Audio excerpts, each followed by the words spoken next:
This is Saurabh. IIT, NIT, IIIT और GFTS में students को एडमिशन जोसा और सीसब काउंसलिंग के द्वारा मिलता है। आज के इस वीडियो में मैं जोसा काउंसलिंग के कंप्लीट प्रोसीजर के बारे में स्टेप बाय स्टेप डिस्कस करूंगा। अभी मजा आएगा ना भिड़ो। जेई में सिर्फ अच्छा रैंक ले आना यह डिसाइड नहीं करता है कि आपको आपके बेस्ट डिजर्विंग कॉलेज में एडमिशन मिल जाएगा।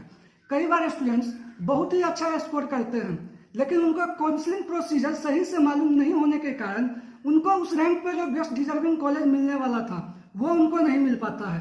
जबकि कई स्टूडेंट्स कम रैंक लाने के बावजूद काउंसलिंग प्रोसीजर को बहुत अच्छे से फॉलो करते हैं और वो बेस्ट डिजर्विंग कॉलेज को प्राप्त कर सकते हैं।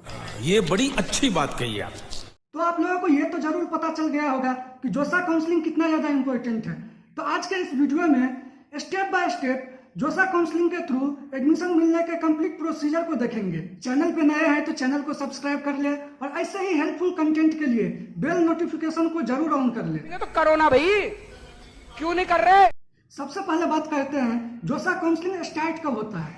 जेईई एडवांस का रिजल्ट आने के नेक्स्ट डे से ही जोसा काउंसलिंग का प्रोसीजर स्टार्ट हो जाता है। जोसा काउंसलिंग का एलिजिबिलिटी क्राइटेरिया क्या है, तो जो भी स्टूडेंट जेईई मेन के एग्जाम में अपियर किए थे वो NIT प्लस सिस्टम यानी NIT, IIIT, GFTS के लिए जोसा काउंसलिंग के थ्रू पार्टिसिपेट कर सकते हैं। और जो भी स्टूडेंट जेईई एडवांस में भी अपियर किए थे वो IIT प्लस सिस्टम यानी IIT, NIT, IIIT और GFTS के लिए इस काउंसलिंग के थ्रू एडमिशन ले सकते हैं।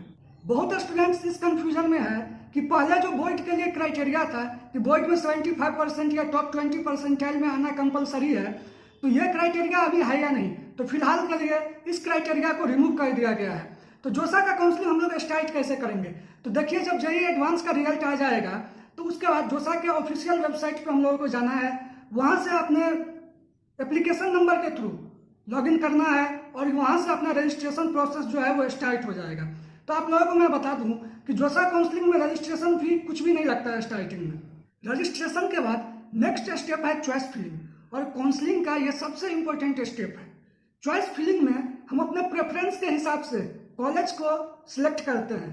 तो हमें चॉइस फिलिंग कैसे करना चाहिए, तो सिंपल वर्ड में आप समझो कि चॉइस फिलिंग में आप जिस कॉलेज का जो ब्रांच सबसे ज्यादा प्रेफर करते हो तो उस कॉलेज के उस ब्रांच को आप सबसे ऊपर रखो। उसके बाद आपको जो कॉलेज का जो ब्रांच चाहिए उसको उसके नीचे रखो। इस तरह से आपको चॉइस फिलिंग करना है। चॉइस फिलिंग के टाइम ही मॉक सीट अलॉटमेंट होता है। तो ये मॉक सीट अलॉटमेंट क्या है, तो आप लोग जब जेईई का प्रिपेयर कर रहे होगे तो उस टाइम में आप लोग मॉक टेस्ट देते होगे।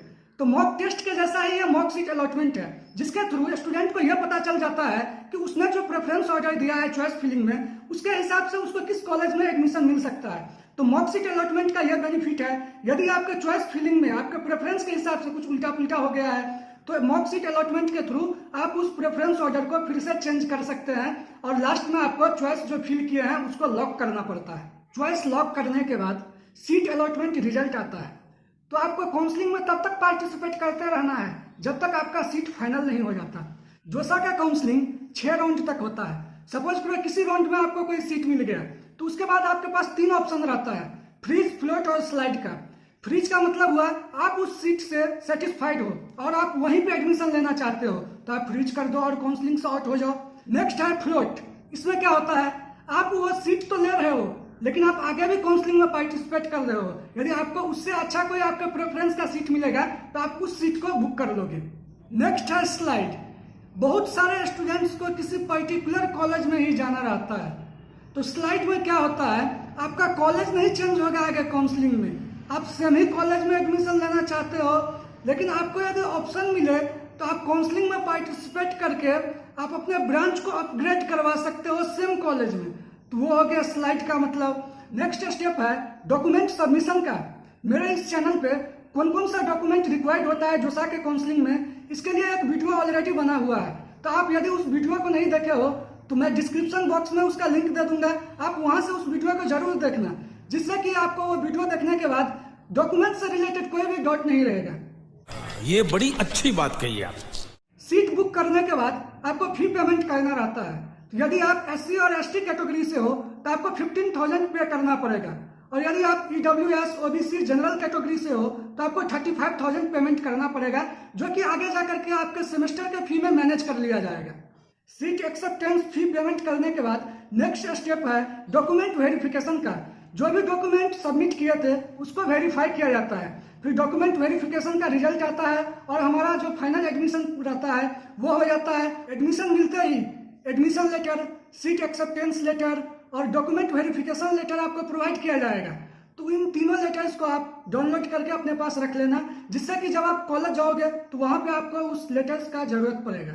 आई होप जोसा के थ्रू IIT, NIT, IIIT और GFTS में एडमिशन का कंप्लीट प्रोसेस आपको समझ आ गया होगा। और फिर भी यदि आपको कोई डाउट्स है तो कमेंट बॉक्स में कमेंट करके जरूर अपने डाउट को रखें। मिलते हैं नए कंटेंट में, तब तक के लिए tata bye bye, take care.